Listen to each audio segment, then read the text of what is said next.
Today, I am going to be exposing fake agent scams. What are the telltale signs to look for if you are trying to get an agent and you think somebody's scamming you? Today, I'm going to be showing you and telling you about some of the most common fake football agent scams that exist out there. This is how to identify them, and this is what to do and what not to do. I don't want you guys learning the hard way like I did.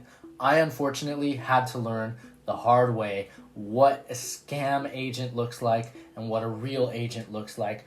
I don't want you guys going through that. No, not my audience. I don't want you guys going through that. So today I'm going to be telling you everything that I've learned so that you don't have to go through it. When I was young, when I was just getting into the football world, I didn't understand these things, and so I didn't know what to look out for. I had no guidance. I had nobody to teach me what was right and what was wrong because I didn't come from a football world originally. So I had to learn the hard way. But I've learned, and that's the most important part, and today I'm going to be teaching you guys. If you guys enjoy this kind of content, please be sure to like the video and subscribe.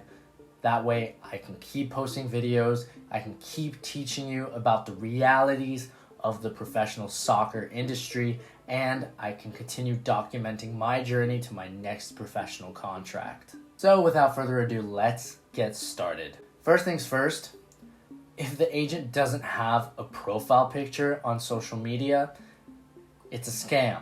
Essentially, they don't want to be identified, and usually that's a red flag right off the bat. If they message you or if they follow you and they don't have a profile picture, just don't engage at all. I've only ever known one person, one agent that doesn't have a profile picture that's legitimate. He's actually legitimate, but I got really lucky when I met this guy. Second thing, if they are charging you money up front, it is an automatic no.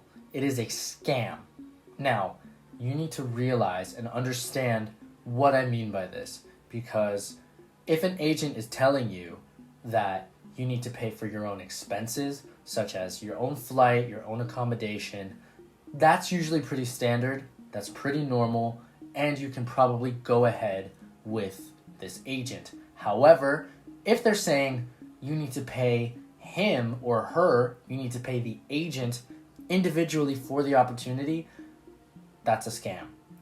Because you need to understand how agents actually make their money. The way agents make money is through percentages of your contract. So let's say you're getting $10,000 US a month from your club as a salary.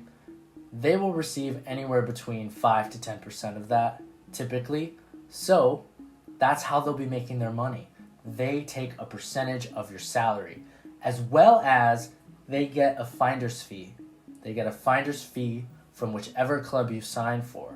So you have to realize that that's what they do. That's how they make their money. And so if they're charging you up front, there's something wrong and you should immediately stop. Third thing that you need to ask from agents is you need to ask for a FIFA license ID. FIFA gives a license out to all of their agents who take the FIFA agent exam and pass.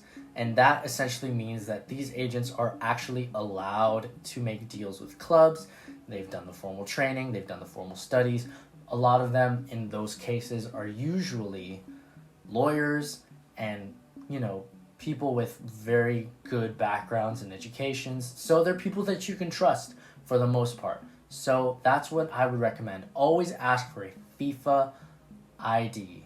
Now, there's going to be people who are going to say that they have a FIFA license or whatever, but they really don't. You have to ask. You have to make sure that their ID's on their profile, and there's actually a platform that FIFA has that you can search up an agent's name and their license ID number will come right up if they're legitimate.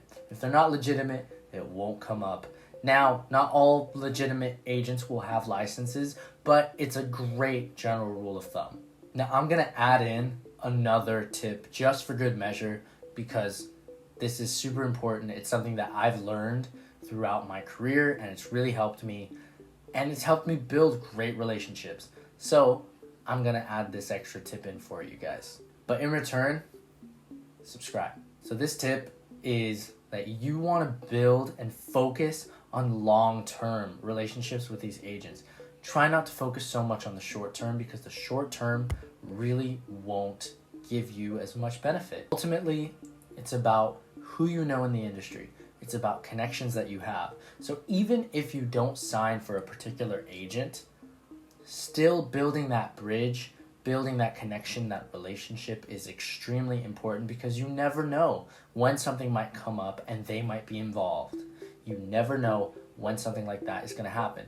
So always keep your possibilities open. Always keep your bridges. Never burn your bridges with legitimate FIFA licensed agents. All right, guys. I hope you guys learned a lot from that video. Get to contacting agents. Get to emailing those people, adding them on LinkedIn, adding them on social media, sending out your highlight video.